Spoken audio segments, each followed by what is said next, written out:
Chère communauté, amis stagiaires, bonsoir. Bienvenue sur notre web télé, la web télé de Cristal Chaya, ce mercredi 4 décembre 2024.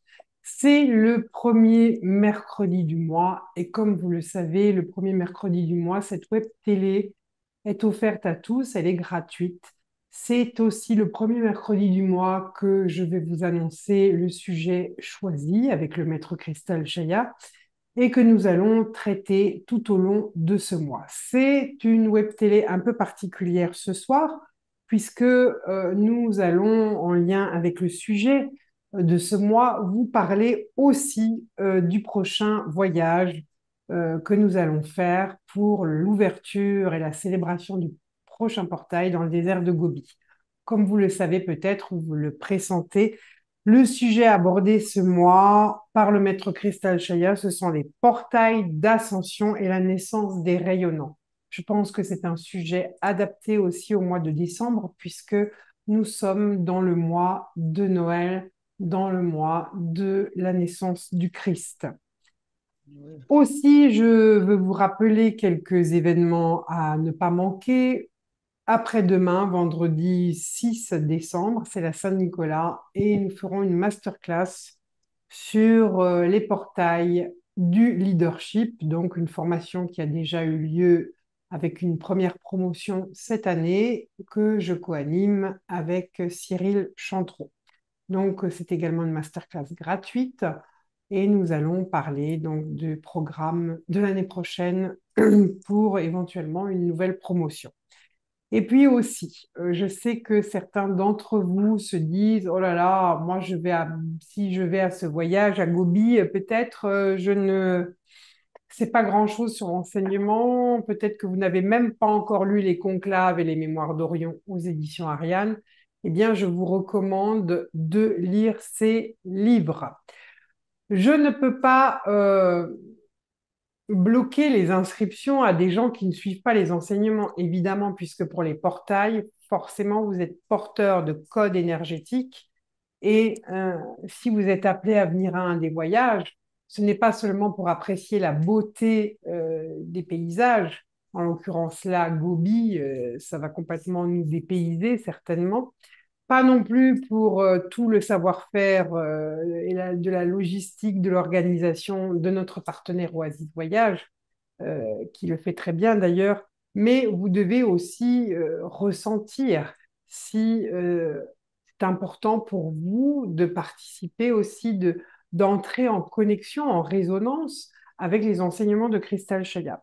Et pour cela, sur notre site, je pense que dans les prochains jours, notre webmaster le mettra sur la page d'accueil de notre site, puisque c'est une nouveauté. Il y aura deux nouveautés ce mois-ci, mais en tout cas, une nouveauté qui peut vous intéresser, que vous soyez ancien aux enseignements de Cristal Chaya, assidu ou complètement novice et débutant. L'être solaire et l'avènement de la nouvelle humanité, c'est une formation en ligne de plusieurs vidéos de 6h30 que je vous ai concoctées pour que vous ayez vraiment une vision d'ensemble sur l'enseignement de Cristal Chaya, ce qui va vous permettre aussi, hein, si vous n'êtes pas familiarisé à cet enseignement et que vous voulez venir au voyage à Gobi, je vous recommande de suivre cette formation en ligne parce que vous aurez une vision globale de l'ensemble des portails. D'ailleurs, le dernier portail, vous le savez, c'était au mois de mai, hein, c'était le portail de Patmos. Et je dirais pour les portails, il y a un avant, une préparation, il y a pendant l'ouverture, le voyage en lui-même, et il y a après. Après, ce sont les protocoles de passage de ces portails. Et le 14 et 15 décembre, nous aurons la partie 2 sur le passage des extensions de l'occulte dans le portail de Patmos. Vous pouvez encore vous inscrire et bénéficier du replay de la première partie. Et nous vous demandons à ce moment-là d'être présent pour la deuxième partie. Alors, les informations, je vous les ai données. Vous aurez bien sûr le replay de ce soir, dès demain. Et nous allons faire procéder un peu différemment qu'habituellement. Nous allons avoir une première partie avec notre ami, le directeur d'Oasis Voyage, hein, l'Oasis l'éveil au monde, Eric Grange, que vous connaissez déjà pour la plupart d'entre vous, hein. La première partie. La deuxième partie, bien sûr, il y aura un message de Maître Cristal Chaya et toutes les questions-réponses que vous aurez besoin de poser aussi bien à Cristal Chaya, peut-être un temps, peut-être plus de logistique aussi avec Eric. Alors, sans plus tarder, je laisse la parole à Eric Grange. Voilà, bonsoir. Eh bien, merci Shamira. C'est un plaisir de te revoir à distance. Et puis, ben, je me suis baladé dans la galerie, j'ai reconnu plein de visages familiers. Donc, ça fait plaisir de se retrouver dans la famille, je dirais. Alors, je vais vous donner quelques mots sur Gobi de manière générale. On va rentrer un petit peu dans les détails et puis on verra si c'est le moment des questions-réponses ou ce sera pour plus tard. Donc, j'ai mis, c'est curieux, j'aime bien dire comment s'est créé le voyage. Gobi était annoncé depuis des années par Crystal Chaya. Et ça fait à peu près 2 ans que je me suis dit, ben, je vais avancer sur cette destination qui est logistiquement particulière, comme je vais vous l'expliquer. Et ça n'avançait pas trop. Et une fois de plus, avec un voyage Crystal Chaya, cet été, toutes les portes se sont ouvertes et j'ai monté le voyage assez facilement avec une prestataire mongole qui m'a été recommandée par des confrères américains, des gens avec qui je travaille aux États-Unis et qui m'ont recommandé cette personne-là. Donc, j'ai monté en voyage particulier, c'est-à-dire qu'en fait, ce qu'il faut comprendre, c'est que la Mongolie est un pays immense. Il y a très peu de routes. Et donc, le choix que j'ai fait et que j'ai proposé à Shamira, c'est de ne faire de l'itinérance, donc du trajet, que quand c'est nécessaire et de faire le cœur du voyage à Gobi, où le groupe sera installé 4 jours dans un magnifique camp face aux dunes de Kongor, les fameuses dunes chantantes. Donc, au niveau logistique, alors je vais pas tout de suite parler au niveau logistique, je vais quand même vous dire la sensation que j'ai quand je parle de Mongolie, parce que pour y être, pour avoir le bonheur d'y être allé, c'est un lieu, pour moi, c'est le lieu au monde où j'ai le plus ressenti le contact avec l'infinité. C'est-à-dire que dès qu'on sort d'Oulan-Bator, cette ville capitale, on est immédiatement en présence de l'infinité. Nos yeux s'habituent à l'infini constamment. Tant et si bien que quand je me souviens que j'étais revenu à Oulan-Bator, le fait que mes yeux ne voient que à 10 mètres, 20 mètres de l'autre côté de la rue, ça m'avait pratiquement choqué. Et la chose que je voulais dire, c'est que pour moi, c'est le lieu sur la planète où le ciel est le plus près de la Terre. Je veux dire que j'ai cette sensation complètement irrationnelle où la grandeur du ciel épouse la majesté de la Terre. Et j'ai vraiment eu beaucoup de bonheur à parcourir ce désert de Gobi, qui est immense, hein, c'est des milliers de kilomètres carrés et qui fait que même les trajets d'itinérance que je vais évoquer deviennent juste fabuleux quand on est assis dans une voiture et qu'on voit défiler les paysages. Donc, je vais tout de suite vous montrer quelques photos. Euh, alors, j'espère, on a fait des essais tout à l'heure avec Christian. Et alors, dites-moi si vous voyez l'image là. Oui, oui, très bien. Voilà. Donc, en fait, ça, c'est Gobi, c'est en espace de Gobi, c'est le lieu qui est pressenti pour ce 8e portail de solarisation. Donc, vous voyez un petit peu la majesté des lieux. C'est absolument incroyable. Je vais aussi vous montrer une petite vidéo. Alors, j'espère que ça va passer sur vos écrans.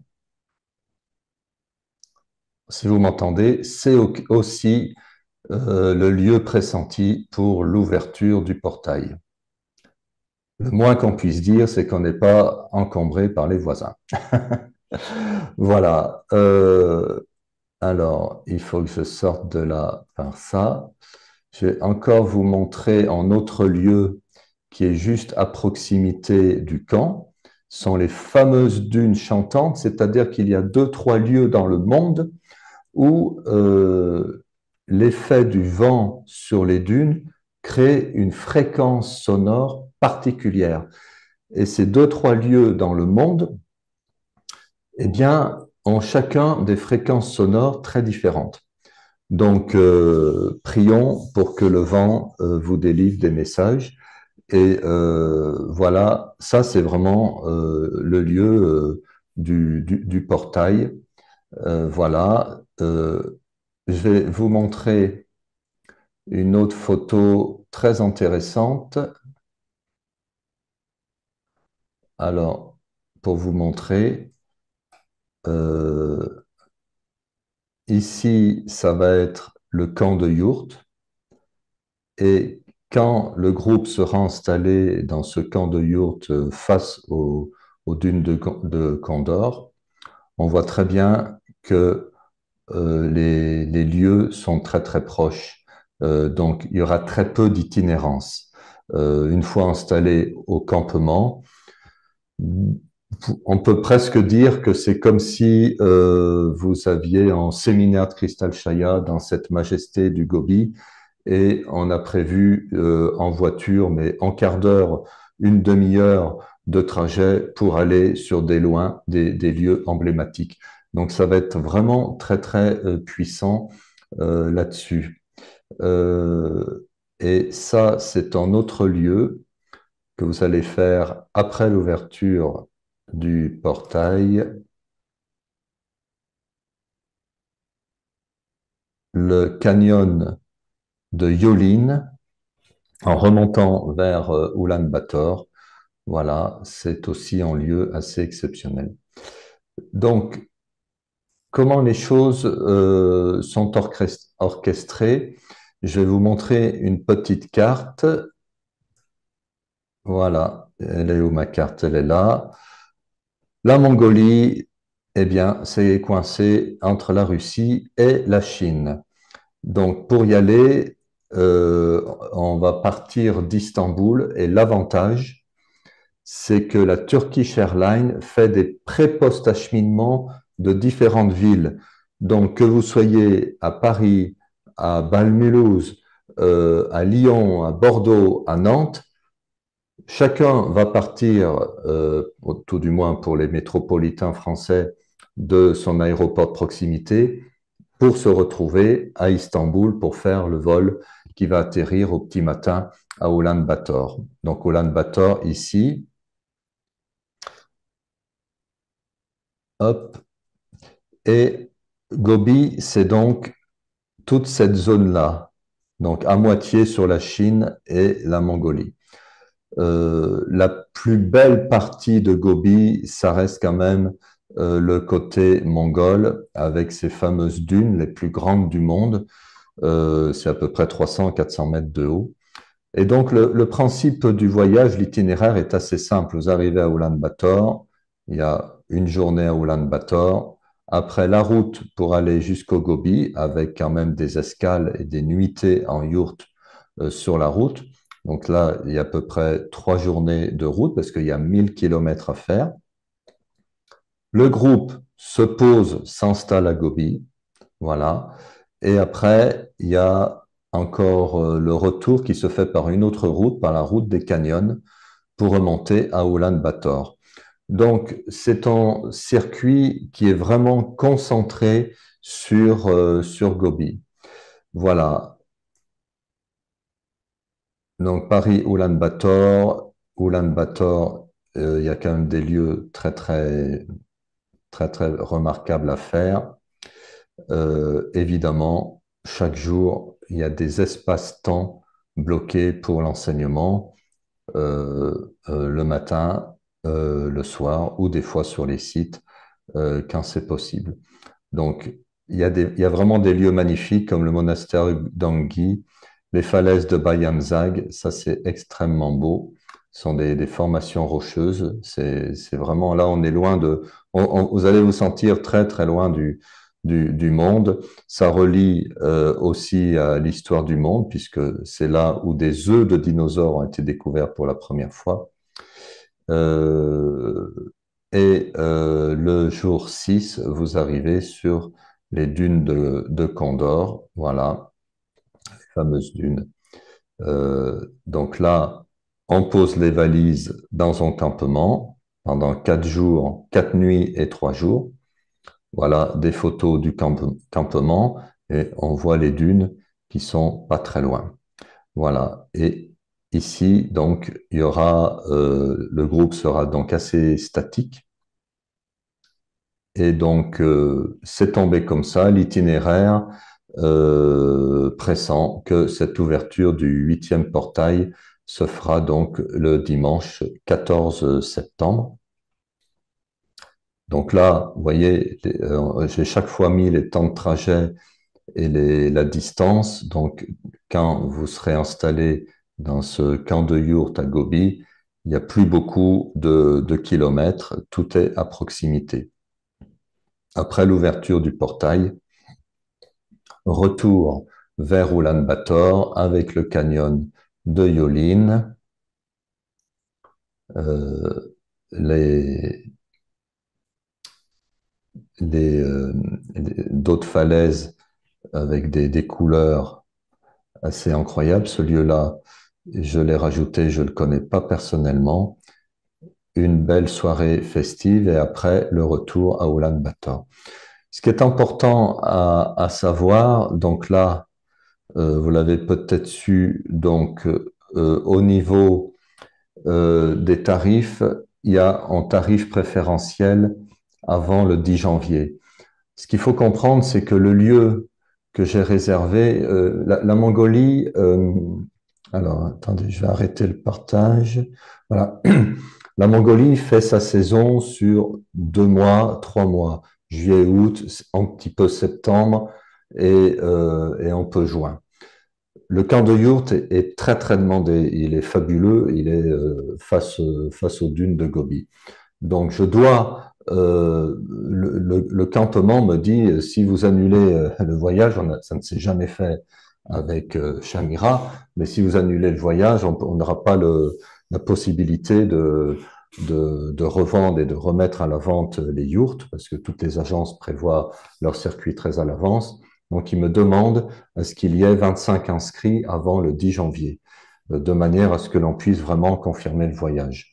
Donc, j'ai fait un peu une côte mal taillée en fonction de la relation avec le camp de Gobi. Mais c'est pour ça que c'est important que vous vous décidiez avant le 10 janvier.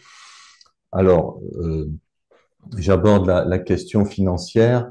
Il y a une personne qui m'a dit, je veux m'inscrire, je veux venir. Par contre, je n'aurai la provision sur mon compte qu'en janvier. Donc, il faut différencier, dans une certaine mesure, l'inscription et le paiement de la compte. Moi, du moment que j'ai un chèque d'acompte, donc qui montre votre engagement et votre bulletin d'inscription, je peux vous valider votre inscription et euh, encaisser votre chèque courant janvier, par exemple. Ce qu'il y a, et l'objectif commun, c'est qu'avant le 10 janvier, il y a donc au moins 25 inscrits sur ce voyage. Euh, alors, au niveau de la logistique, euh, nous sommes, faut se dire que c'est une expédition confortable, mais une expédition. C'est-à-dire qu'on est sur des pistes, on dort sur des yourtes, et là j'ai vraiment eu une bonne négociation parce que ce sont des yourtes à 2 personnes. D'habitude les yourtes sont occupées à 3 ou à 4 personnes. Donc là j'ai pu négocier des yourtes avec uniquement 2 personnes. Il n'y aura pas beaucoup de yourtes individuelles et les yourtes sont très grandes. On va dire, sont des toiles de tente, mais ces toiles de tente très confortable. On se tient debout dedans largement, même plus que largement. Il y a des lits, il y a de quoi poser ses valises, il y a des tables, des chaises, etc. Simplement, dans la plupart des camps de yourtes, les sanitaires, ben, c'est un petit peu comme au camping, c'est à l'extérieur. Il y a des sanitaires hommes, des sanitaires femmes, et ça fonctionne très bien. Quand on est dans le contexte, on se prête très très bien à ça. Simplement, faut comprendre que c'est quelque chose qui est plus de l'ordre je dirais de l'expédition. Et il y a cette saveur de l'expédition qui se fait quand même en sécurité, c'est-à-dire que j'ai sur les véhicules qui vont vous transporter, j'ai mis des véhicules de sécurité si des fois il y avait une crevaison ou il y avait quoi que ce soit qui se passe pour que la caravane puisse avancer. Euh, que dire de plus? Eh bien,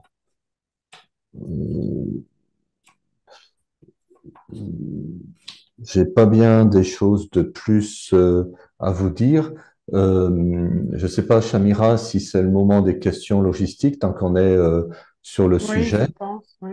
Oui, Oui, je pense, par exemple aussi, il peut y avoir des questions, si quelqu'un s'inscrit bah, tout de suite là, maintenant, et qui veut étaler son paiement en plusieurs fois, si le voilà. solde est payé avant le voyage, je pense que c'est possible. Je ne sais pas. Oui, voilà. Après, pour toutes ces questions-là, vous m'appelez, vous m'expliquez votre situation personnelle, et puis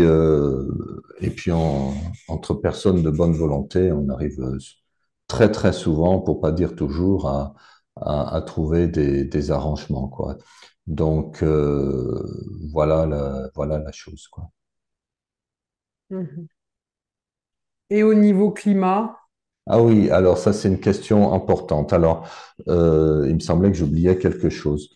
Euh, c'est une destination où les variations de température peuvent être importantes, c'est-à-dire que par rapport à ce qu'on appelle les normales saisonnières, il peut faire plus 15 degrés par rapport au normal ou moins 15 degrés.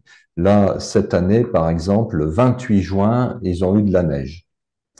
Euh, donc, si on regarde les statistiques, septembre, c'est une très bonne période pour aller en Mongolie. Parce que juillet-août, il peut faire très très chaud. Mais en même temps, en moyenne, il fait très très chaud en juillet-août. Mais en même temps, il peut y avoir des fluctuations importantes. Donc, dans le dossier de préparation, on vous dira d'emporter pour le froid, en espérant qu'il n'y en ait pas. Mais ça, c'est quelque chose que l'on ne peut pas contrôler. Donc, on verra le temps qu'il y aura. Normalement, en septembre, il fait plutôt doux, surtout dans le Gobi, qui est très au sud d'Oulan-Bator. Il fera peut-être plus frais à Oulan-Bator quand vous remonterez, mais là, vous dormirez à l'hôtel et puis c'est juste une journée, quoi.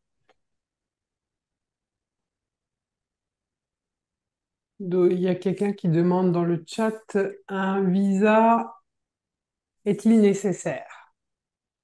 Alors, je vois pas le chat. Euh, ah, Voilà. voilà. Euh, alors, le visa, ben, je vais vous le dire.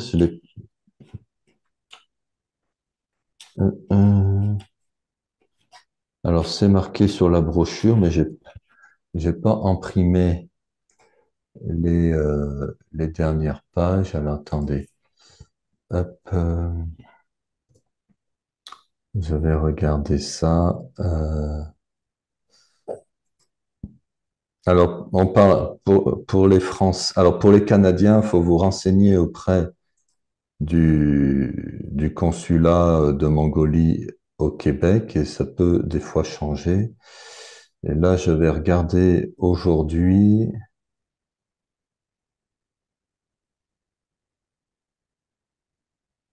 Formalité. Alors, si vous êtes ressortissant français, il faut seulement un passeport valide 6 mois après la date du retour. Donc, juste un passeport valide 6 mois après la date du retour. ça suffit. Combien peut-il y avoir de voyageurs? Eh ben, quel est le maximum de personnes pour le voyage? Je dirais, moi, C'est je un vais, portail. oui, Un portail. Il faut énergétiquement qu'il y ait quand même du monde. voilà, moi, je fais de mon mieux pour accueillir toutes les personnes qui veulent, qui se sentent appelées par ce voyage. Euh, Après, c'est sûr que si des personnes se décident 2 semaines avant le départ, quid des disponibilités aériennes, quid des disponibilités dans les yurts, ça c'est très très incertain. Donc bon, on n'est pas au premier portail, loin de là. Je peux pas vraiment savoir combien il y aura de personnes pour ce voyage. Alors, est-il possible de manger végétarien? Oui, bien sûr. Dans les yourtes, c'est souvent des buffets. Et puis, ben, comme d'habitude, sur les voyages, au début, on prendra la liste des gens qui sont végétariens et de ceux qui sont omnivores. Et puis, on fera passer cette liste aux endroits où on va manger. Que veut dire exactement la possibilité de refus des vaccins? Alors oui, ça c'est une clause un petit peu difficile à comprendre. Pourtant, c'est très simple. Je suis le seul agent de voyage en France qui propose une clause de refus vaccinal. C'est-à-dire, si il y avait une obligation vaccinale qui surviendrait entre le moment où vous inscrivez et le moment du départ, et que vous refusez de vous faire vacciner, quel que soit le vaccin, que ce soit la France qui impose un vaccin, que ce soit la Mongolie qui impose un vaccin, ça m'étonnerait beaucoup, ou les pays d'escale, à savoir la Turquie, eh ben, vous pouvez vous faire rembourser le voyage en majorité. Donc ça rassure les personnes qui refusent toute vaccination, quelle qu'elle soit, que ce soit Covid ou autre, hein, euh, pour le cas où surviendrait une obligation vaccinale sur le parcours entre votre domicile et le parcours en Mongolie. Alors, est-ce qu'il y a du chauffage dans les yourtes? Oui. Alors, c'est du chauffage façon yourte. Alors déjà, il faut voir si ça sera utile. Si c'est utile, le chauffage, c'est en poêle qui est posé dans la yourte. Et alors, ça dépend un petit peu des camps de yourte, mais je me souviens, le dernier voyage que j'ai fait, quand il commençait à faire un peu frais, parce qu'on remontait vers Oulan-Bator, à 2 heures du matin, il y a des femmes mongoles qui ouvrent la yourte, la porte de la yourte, elles enquillent du bois dans le four, dans le poêle, elles allument le feu et la température monte à 30 ou 35 degrés et après elle recontinue à descendre. C'est ça, ça se passe comme ça. C'est pour ça que dans les dossiers de préparation, je vous recommanderais de prendre des habits chauds, des sous-vêtements chauds. Vaut mieux les avoir et ne pas les utiliser plutôt que d'en manquer. Est-il préférable d'emmener des sacs à dos ou des valises? C'est comme vous voulez. Je dirais, les sacs, ça peut être plus facilement maniable dans les bus. Disons que s'il y avait que des valises rigides, ça serait un petit peu embêtant dans les bus. Donc, je me dis qu'il y a des gens qui prendront naturellement en sac à dos ou en sac, d'autres des valises, et puis tout ça, ça va s'harmoniser. Donc, vous faites comme vous voulez. Non, il n'y a pas besoin de sac de couchage parce que sont des lits, c'est très bien équipé. Il y a des lits, il y a des couvertures, il y a des oreillers, il y a des tapis au sol. Dites-vous que c'est comme dans une chambre d'hôtel. Voilà. En départ depuis Genève, est-il possible? Alors, est-ce qu'on peut faire? On n'a pas vu Genève, Genève-Istanbul. Après, c'est à étudier Genève-Istanbul. J'imagine que c'est possible. Donc après, il faut étudier le plan de vol pour aller, vous, jusqu'à Istanbul et prendre le vol commun qui va jusqu'à Ulaanbaatar, parce que nos amis canadiens peuvent soit nous rejoindre à Paris et partir à Istanbul, ou alors aller directement à Istanbul. On ne sait pas s'il y avait en Montréal-Istanbul direct, et à ce moment-là, continuer avec le vol choisi par le groupe pour faire Istanbul-Ulaanbaatar. De Bruxelles, ben, c'est un peu la même question. On n'a pas tout regardé parce que l'avantage de Turkish Airlines, c'est que c'est une compagnie qui a beaucoup d'ambition. Les agents de voyage ont été invités à visiter le nouvel aéroport d'Istanbul. Turkish Airlines veut être l'une des premières compagnies au monde. Donc, ils ont fait en gros hub, en gros centre de croisement de vol à Istanbul et ils rapatrient, on va dire, quantité de destinations d'Espagne, probablement de Suisse, probablement de Belgique. Il y a plusieurs, rien qu'en France, Nice, Toulouse, Marseille, Lyon, Bâle, Mulhouse et Paris. Donc, c'est vraiment une compagnie très avantageuse pour ça, quoi. Donc, si les aéroports que j'ai cités, que propose Oasis, ne vous conviennent pas, eh bien, vous m'envoyez un email ou vous m'appelez et on regardera le plan de vol le plus adapté pour vous, le plus simple pour vous.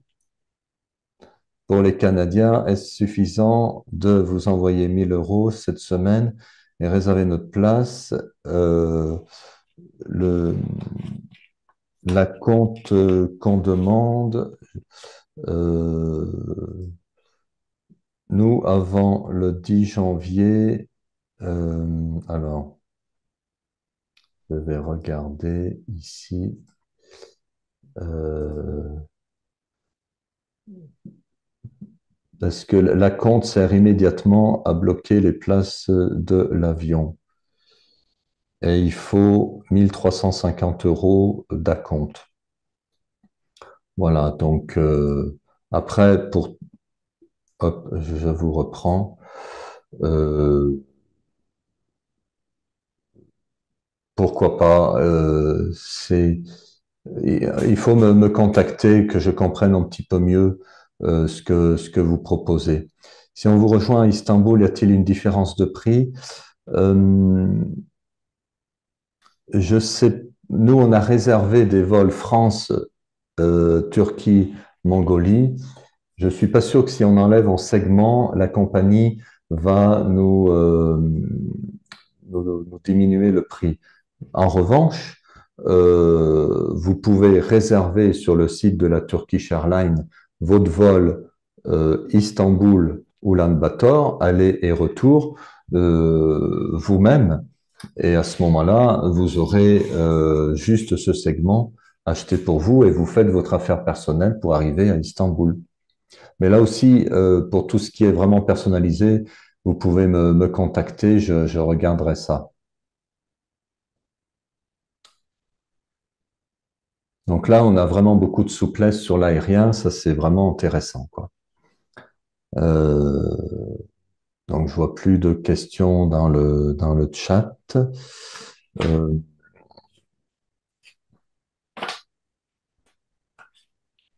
Comme d'habitude, enfin les camps de yourtes, c'est comme les hôtels, il y a 1 étoile, 2 étoiles, 3 étoiles, 4 étoiles.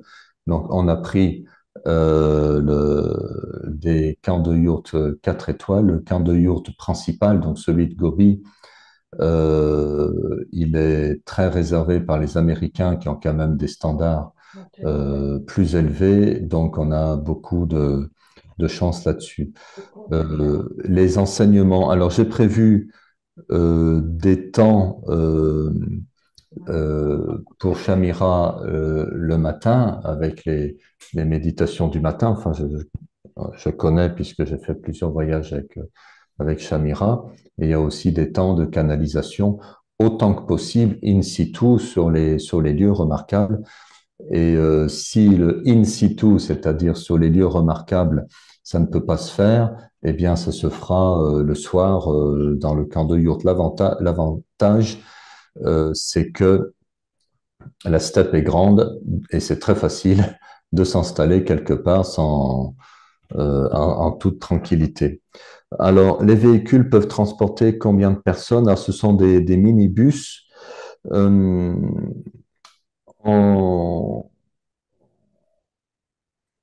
alors, je crois que c'est 6, 7 personnes. Simplement, il y a des minibus, il y a un ou deux, on verra la taille du groupe final, mais il y a un ou deux minibus de sécurité. C'est une expédition. On peut avoir un véhicule qui tombe en panne, on peut avoir un véhicule qui fasse une crevaison. Donc, je m'y suis pris pour que la caravane puisse toujours avancer et que s'il y avait un véhicule défaillant sur la route, eh bien, les passagers de ce véhicule puissent s'éparpiller avec leurs bagages dans les autres véhicules. C'est vraiment une caravane hein, qui va se dérouler, c'est-à-dire il y a pas mal de staff, d'accompagnateurs mongols autour de vous. C'est vraiment il y a quelque chose de très, très chouette parce que on sort vraiment des sentiers battus et il n'y a pas de téléphonie portable, il n'y a pas de Wi-Fi, il n'y a pas de réseau.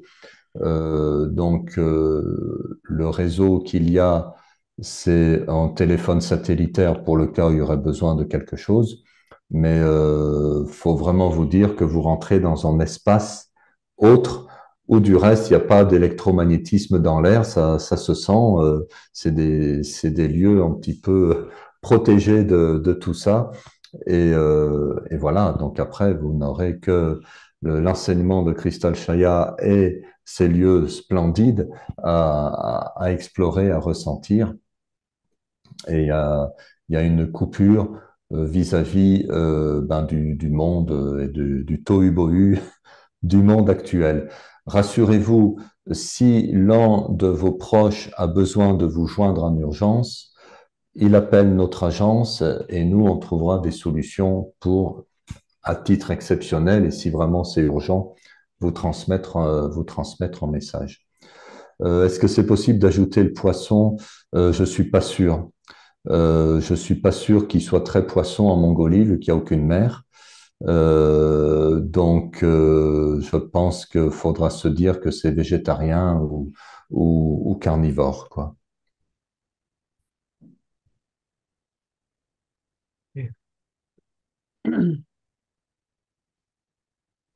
Alors, si on est seul, peut-on trouver dans le groupe une autre personne avec qui partager la route? Ben oui, ça, on fait ça très très souvent. Il y a la grande majorité des personnes qui s'inscrivent individuellement le font en chambre ou en yourte à partager. Donc après, soit vous connaissez quelqu'un dans le groupe et vous nous dites je veux être avec telle ou telle personne. Et si vous ne connaissez pas du monde, ben nous, selon ma sensibilité, je fais des affectations, je regarde les âges, etc. Alors, c'est pas le cœur ne m'aurait bien dit d'aller en Mongolie, mais pour des raisons personnelles, je ne pourrai pas être du voyage sur ce huitième portail.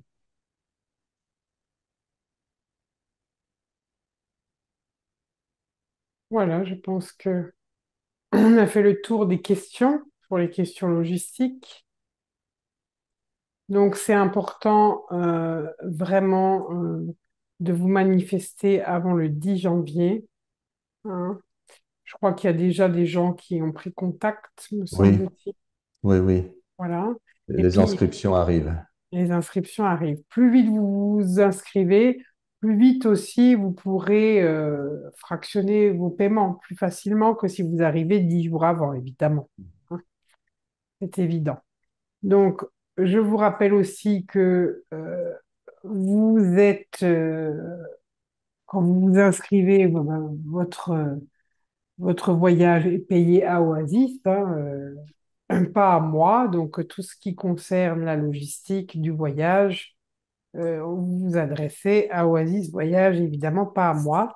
Moi, j'ai justement recours à un partenaire comme Eric et son équipe qui sont des spécialistes pour organiser des voyages initiatiques, hein, parce que vous imaginez, si j'étais seule à devoir préparer un voyage, le temps que ça me prendrait, hein, d'aller sur les lieux, de faire des repères, et puis c'est pas mon métier, hein. Chacun son métier. Moi, je suis canal, j'enseigne, Chacun sa je manière. transmets l'enseignement de Christelle Chaya, c'est tout. Voilà. Donc, s'il n'y a pas d'autres questions, moi, je vous propose pour ce premier live donc d'entamer le sujet avec Christelle Chaya sur les portails d'ascension à la naissance des rayonnants, puisque comme je vous l'ai dit, nous sommes au mois de décembre et c'est la commémoration avec Noël, hein. C'est une fête quand même incroyable euh, qui se prépare. Je vous rappelle aussi que vous voulez venir à ce voyage. Alors, comme a dit Eric, c'est le 8e portail de solarisation, mais c'est le 11e portail d'ascension de l'être solaire. Sachant qu'il y a 12 portails et que le dernier portail, je vous le rappelle, se fera à Sedona, aux États-Unis. Depuis Patmos, c'est une nouvelle trilogie de portails, hein. Ce sont des portails qui traitent des extensions qui ne sont plus les victimes, portails de rédemption, qui ne sont plus les extensions rebelles. Nous avions 6 portails dédiés aux extensions rebelles, de solarisation, hein. Et là, nous avons 3 portails qui sont dédiés à l'occulte, à tout ce qui a créé un empêchement, un blocage dans les retrouvailles des couples parèdres, hein. Donc, c'est souvent là qu'on va toucher le karma racine de l'être solaire. Vraiment, ces portails, ce sont des étapes initiatiques, hein.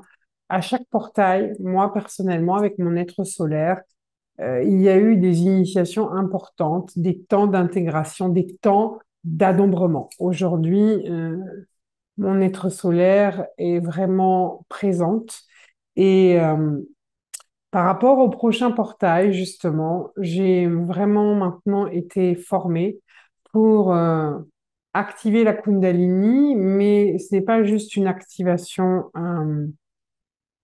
il ne faut pas confondre avec montée de Kundalini, mais je ne travaille pas que sur le prana, faire, euh, à faire circuler le prana dans votre sushumna actuel. Pendant ces voyages sonores, je travaille sur tout ce qui a été bloqué dans le canal Sushumna, mais des extensions qui sont en lien avec l'occulte. Donc, c'est encore un travail à un autre niveau que je fais. Et à ce sujet-là, dès la semaine prochaine, vous aurez accès, d'ici quelques jours, sur le site, à des activations de Kundalini en ligne, avec des voyages sonores et la transmission de Shaktipat. Parce qu'il y aura beaucoup de Shaktipat aussi à Gobi, hein, de transmission d'énergie. Comme nous serons en plein désert, vous l'avez vu, hein, avec des dunes chantantes, eh bien, nous aurons aussi des espaces d'enseignement qui seront plus longs et une configuration de portail qui, à mon avis, sera quand même assez euh, complexe au niveau de la géométrie sacrée. C'est comme ça que je le pressens. Je n'ai pas encore reçu la géométrie de ce portail, mais je peux vous proposer maintenant donc de avoir un moment. Alors c'est vrai que cette web télé elle est un peu plus longue que d'habitude parce que on a parlé de la partie terrestre logistique. Je vous rappelle aussi vraiment, hein, ça c'est déjà en ligne dès ce soir. Ce sera mis plus en avant sur le site, sur la page d'accueil dans les prochains jours, mais vous pouvez trouver dans la rubrique événements l'être solaire et l'avènement de la nouvelle humanité. C'est une formation en ligne. J'ai un prix promotionnel jusqu'à Noël. Vous avez 6h30 d'enseignement avec plusieurs vidéos, hein. C'est pas 6h30 d'un coup, hein. C'est fragmenté, c'est très digeste, c'est entre 20 et 30 minutes par vidéo. Vous avez 6 heures d'enseignement où vous comprenez vraiment l'ensemble de tout ce qui se passe et l'évolution de certains codes involutifs dans les portails. 6h30 d'enseignement à un prix de 150 euros jusqu'au 25 décembre. Après le 25 décembre, pour les abonnés de la web, ça restera à 150 euros. Pour les non-abonnés, 180 euros. Donc vraiment, c'est pas quand vous regardez une consultation en canalisation c'est 1 heure avec moi et Christelle Chaya, ça vous coûte 150 euros. C'est vraiment important, surtout pour les personnes, même les anciens, parce que ça vous donne une vision d'ensemble. Il y a quelques messages aussi où Christelle Chaya intervient. Mais c'est vraiment le meilleur moyen de vous mettre en immersion euh, pour le prochain portail. Et aussi, eh bien, moi, je vous conseille pendant l'année à venir, soit de suivre la web télé. Il y a beaucoup la lettre mensuelle aussi. Vous pouvez vous inscrire hein, sur notre site www.cristalchaya.com parce qu'on est quand même au 11e portail d'ascension de l'être solaire. Donc, il s'est passé beaucoup de choses. En plus, on a eu pas que les portails, il y a eu des piliers, le pilier d'Émis. On est allé aussi à Philae poser un pilier. On est allé à Malte. Il y a eu aussi Stone Age hein, avec le 13e cristal maître Shah Minra qui a été retranslaté là à Stone Age. On a été en Égypte plusieurs fois, donc pour travailler aussi sur le striatum. Donc, c'est vraiment un parcours initiatique qui vise à faciliter cet adombrement de notre être solaire. Donc maintenant, je vais laisser un espace à Cristal Chaya. Ce ne sera pas très long, mais quand même quelques éléments qui sont importants que vous puissiez entendre pour ce futur voyage dans le désert de Gobi. Et je remercie Éric Grange et Oasis Voyage vraiment de contribuer finalement à l'ouverture de ces portails dans le monde. Hein. Je me souviens que je ne connaissais pas Éric Grange lorsque je suis allée activer le premier portail. Ça a été très difficile parce que la personne avec qui à ce moment-là faisait le travail avait une organisation un peu chaotique. Certains s'en souviennent. Et je me suis dit, oh mon Dieu, les maîtres, si vous voulez que j'aille ouvrir des portails dans le monde, aidez-moi, parce que moi, je ne sais pas comment faire. Et pendant les conclaves, Éric Grange est arrivé et chaque fois, pour tous les voyages, il est comme mandaté pour ça. Je pense qu'il a les codes pour ça. Il nous trouve toujours l'endroit. Il faut se poser. Et pourtant, à Patmos, on n'avait pas prévu Patmos. Il y a eu un petit peu de tension parce que les guides là-bas sur place qui me disaient, oulala, là là, si les gens vous voient avec des crânes de cristal à Toriko, ça va faire des problèmes. Moi, le matin, quand on était à Patmos, j'entends Christelle Chaya qui m'a dit, c'est aujourd'hui, c'est Patmos. Je dis, bah non, c'est pas aujourd'hui, c'est demain, c'est prévu demain. Il m'a dit, c'est aujourd'hui. Et les choses se sont orchestrées pour que ça se fasse à Patmos. Et le lieu qu'on a trouvé, où il y avait une espèce de petite église comme ça en forme pyramidale. Le sol, ça ressemblait à la ténèbre éternelle, cette pyramide de régénération. On était vraiment en hauteur face à la mer. Hein. Vraiment, c'était le lieu parfait. Donc, même si jamais tout d'un coup il y avait une petite erreur de, de pilotage, Crystal Jaya, il s'occupe pour rectifier le tout. Mais, comme à chaque fois, ce sont des voyages initiatiques. Donc, il y a un avant, il y a toute une préparation. Et moi, je remercie tous les gens qui sont assidus aux enseignements, aussi bien de la web télé, de la lettre mensuelle, et surtout ceux qui viennent en présentiel. Parce que tu dis que cet été, il y a eu une ouverture qui s'est faite pour l'organisation du voyage. Mais pendant qu'il y a eu cette ouverture, nous, on était en train de nettoyer le container dans les enseignements de Crystal Chaya. Donc, je pense que c'est encore une preuve matérielle pour ceux qui disent ben, on ne peut pas mesurer ce qui se passe forcément dans la 3D. Bah, si, vous voyez, on faisait des grands nettoyages dans le container des enseignements de Crystal Chaya par rapport à, à, à sortir toute la toxicité de l'occulte du container des enseignements. Et comme par hasard, pendant qu'on travaillait ça, eh bien, tout se débloque du côté d'Oasis pour l'organisation du prochain portail. Donc, comme quoi, il y a vraiment une synchronicité qui se fait. Donc, je parle beaucoup, mais c'est important de donner ces détails-là. Et puis, certains m'ont dit, tiens, on a vu un nouveau crâne. Alors, ce crâne m'a été confié pour qu'il reste pour l'instant près de ma team. Il est apparemment pour Cristal Sheila, en tout cas pour le projet Îlot de Lumière, hein. C'est un très très gros crâne. Pour l'instant, j'ai pas encore eu le temps de bien travailler avec lui, mais la première indication qu'il a donnée dès que je l'ai reçu, c'est Master of Crowd. Hein, c'est un maître des foules, donc c'est un crâne qui est là pour diffuser aussi les enseignements. Voilà, on va pouvoir lancer la musique et laisser un espace à Crystal Shekhar.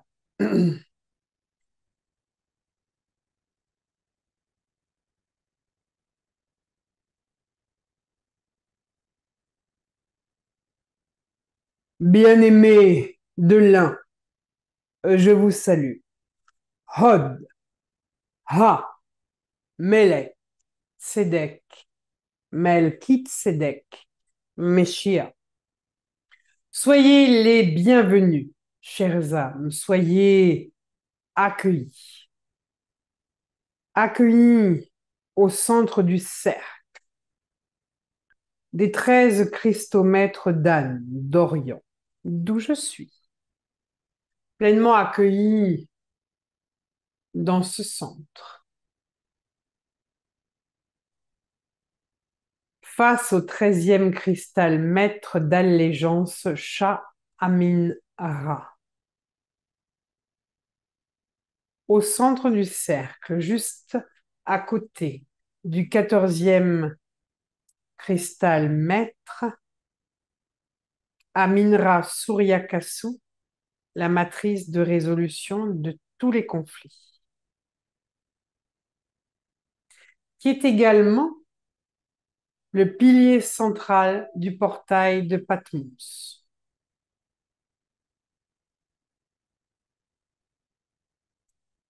Ressentez les fréquences qui vous entourent. Soyez entourés par les 13 sceaux d'unité quantique.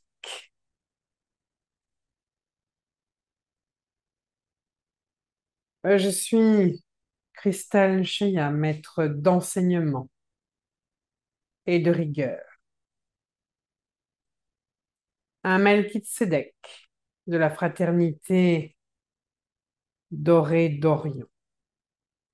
Et je viens vers vous, humains de la Terre, pour vous accompagner dans ce processus d'ascension,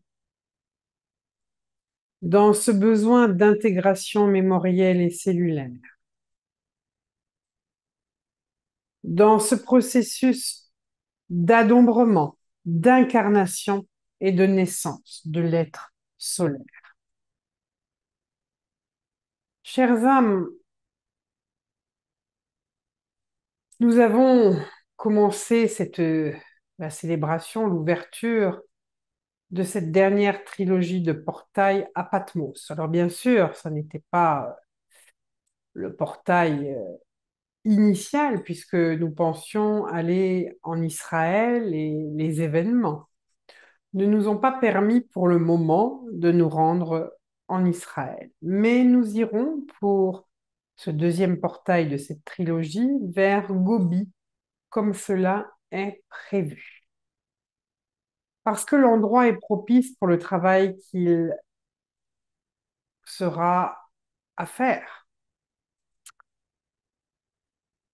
En 2025, vous serez dans une année très particulière.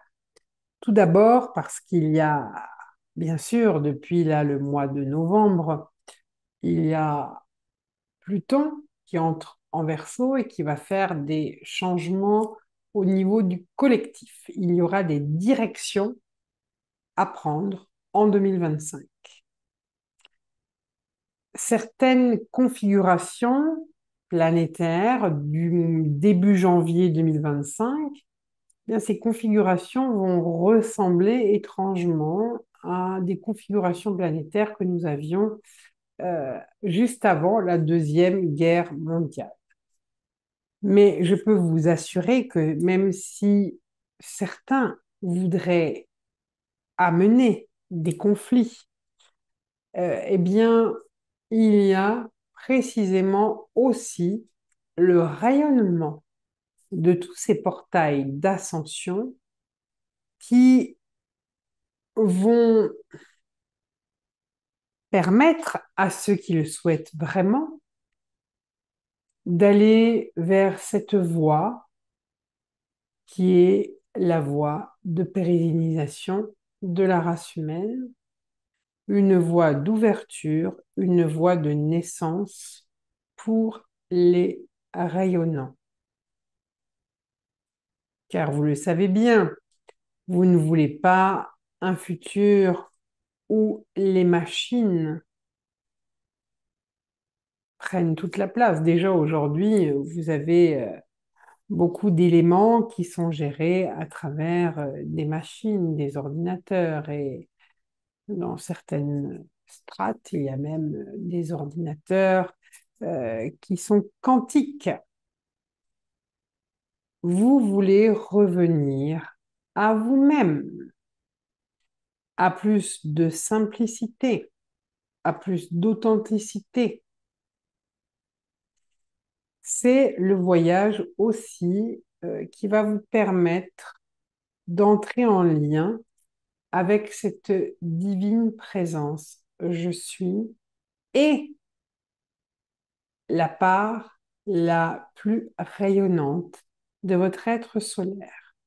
Car, comme je vous l'ai déjà expliqué lors de séminaires, dans les enseignements, actuellement, avec les extensions de l'occulte, qui se rapprochent au fur et à mesure que l'être solaire descend, hein, vous contactez de plus en plus le karma racine, et ces extensions, eh bien, elles viennent se placer de plus en plus dans votre champ astral, touchant, exacerbant certaines de vos émotions, et puis aussi au niveau éthérique, voire même physique.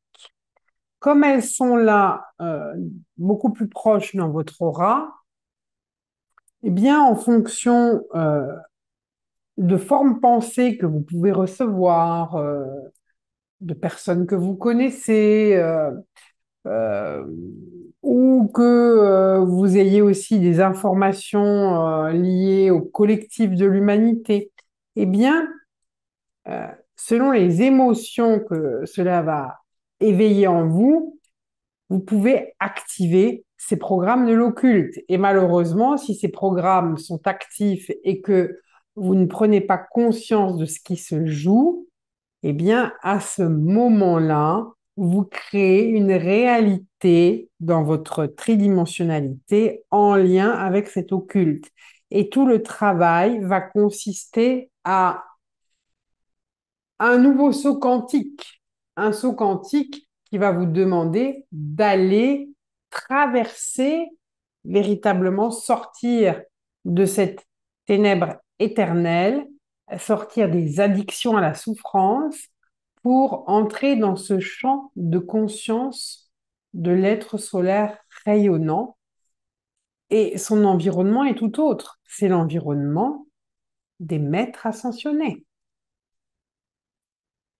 Si vous arrivez vraiment à entrer dans ce niveau de conscience des rayonnants, vous allez radicalement transformer vos propres réalités de votre royaume intérieur et aussi les réalités de votre monde, car il est grand temps de reprendre les rênes de votre planète, de reprendre votre pleine souveraineté fondamentale. Alors, bien sûr, qu'est-ce que nous allons donc nettoyer qui impacte le collectif? Dans la ténèbre éternelle, il y a eu des mélanges de codes. Mélanges de codes entre êtres solaires et aussi euh, des codes qui ont été volés, copiés, si je puis dire, même à des rayonnants. Avec ces mélanges, à travers le souffle, eh bien, cela a généré des faux codex, c'est-à-dire qu'il y a eu des perturbations des géométries sacrées. Si je regarde en vous de façon individuelle, vos taurus ne sont pas forcément votre tore, hein, l'énergie qui contient toutes vos géométries sacrées n'est pas forcément euh, bien calibrée. Il peut être distorsionné. Le torus, la grille cristalline de la Terre, peut être aussi affectée. Quand nous retournons donc à l'origine du problème, dans la ténèbre éternelle, à travers vos extensions, eh bien, nous rééquilibrons aussi bien le torus de la Terre, le torus du corps collectif de l'humanité solaire et le torus des individualités. Et lorsque votre torus, lorsque les géométries sacrées se rééquilibrent jusque dans votre ADN, eh bien, vous êtes beaucoup plus en mesure d'accueillir, de vivre un début d'adombrement de votre être solaire. Ces parasitages dans vos géométries sacrées sont liés à d'anciens parasites qui ont été mis dans votre canal Sushumna, qui sont allés jusque dans le coccyx.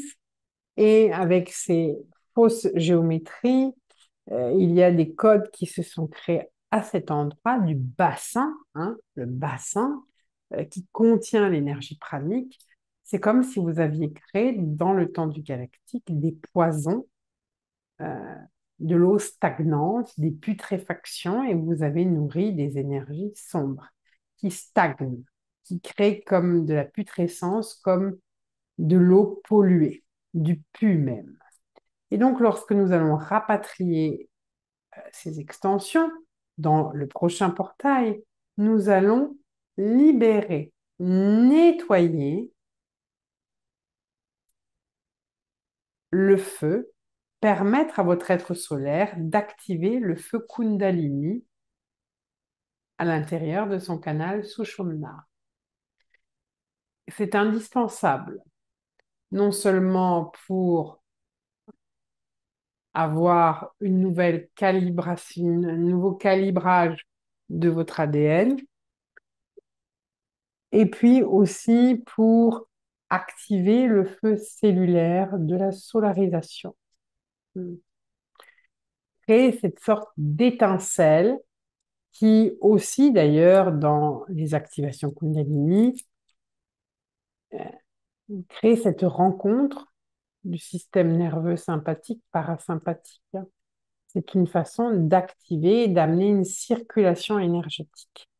S'il y a une circulation énergétique qui peut se faire sur l'être solaire, l'adombrement devient aussi un peu plus fulgurant qu'il ne l'a été jusque-là, puisque jusque-là, vous avez vécu des étapes euh, beaucoup plus graduelles. Elles se sont faites graduellement dans votre temps terrestre.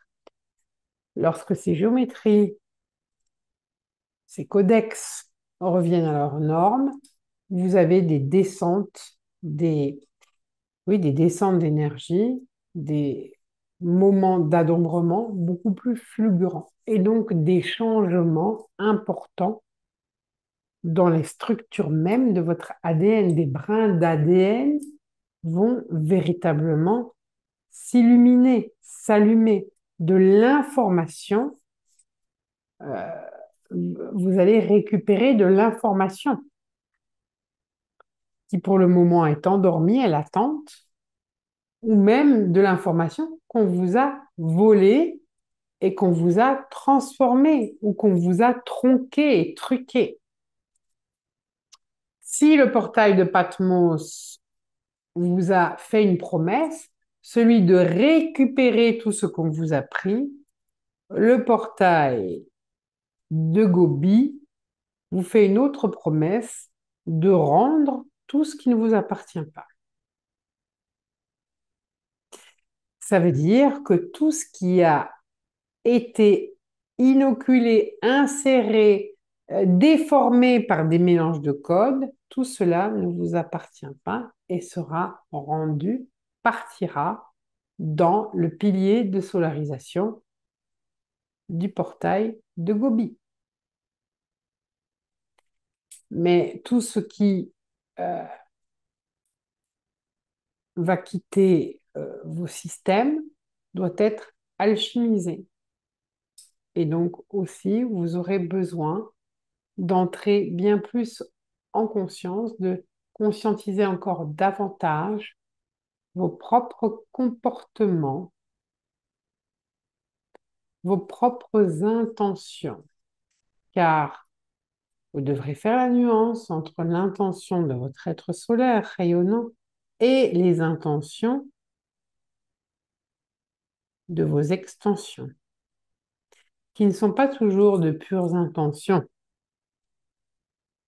mais qui sont liées à la peur, à la survie, qui sont liées aussi aux prises de pouvoir et aux jeux de manipulation. Donc, il y aura des parts d'ombre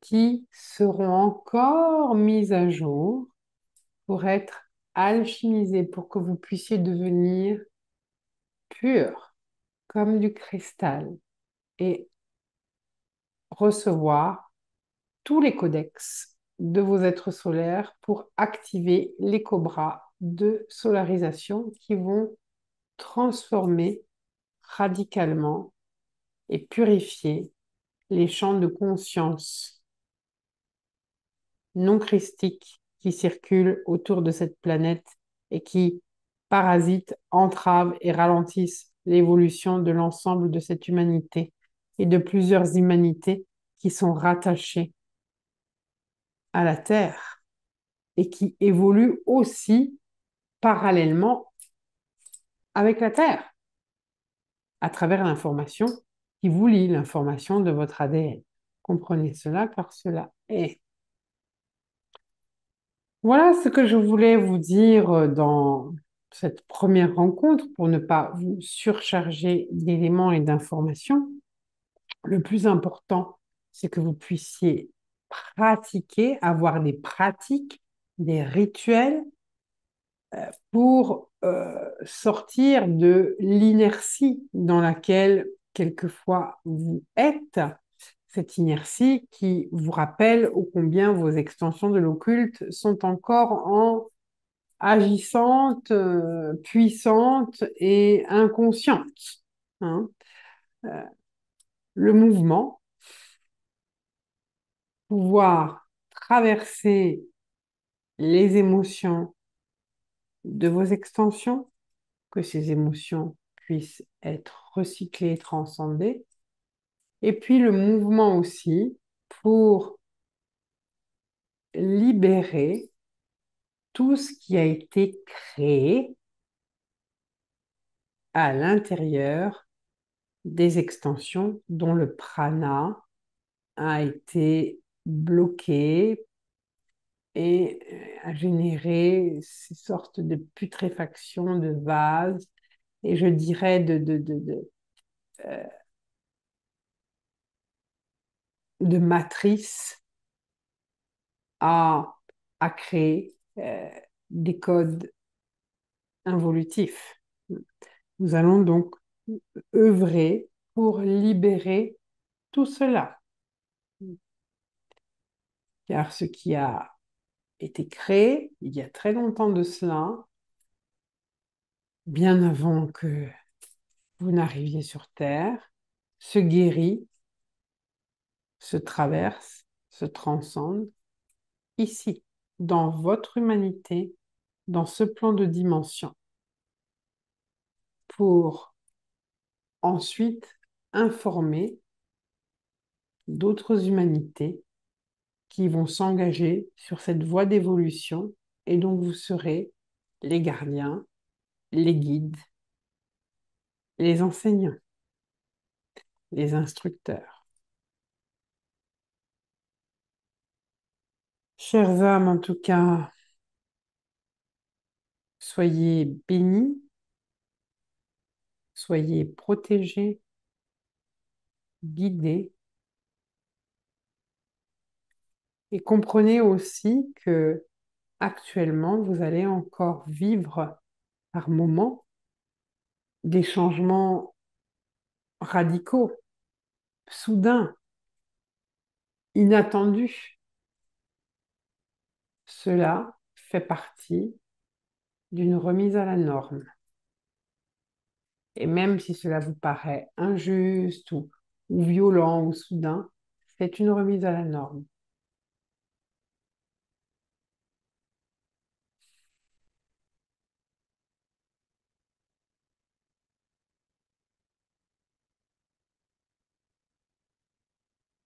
Vous recevez dans votre cœur, dans votre troisième œil, Aminra Suryakasu, Aminra Suryakasu, Aminra Suryakasu, le sceau de la matrice de résolution de tous les conflits.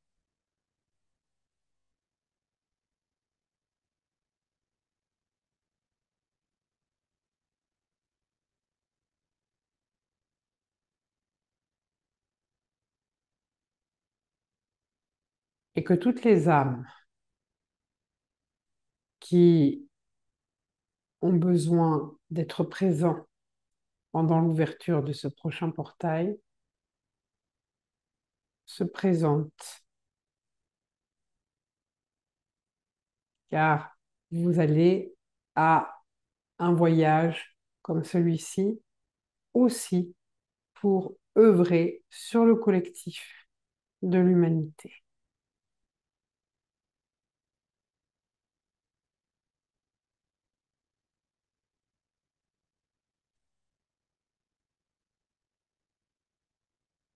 Soyez bénis. Om Shanti Shaya.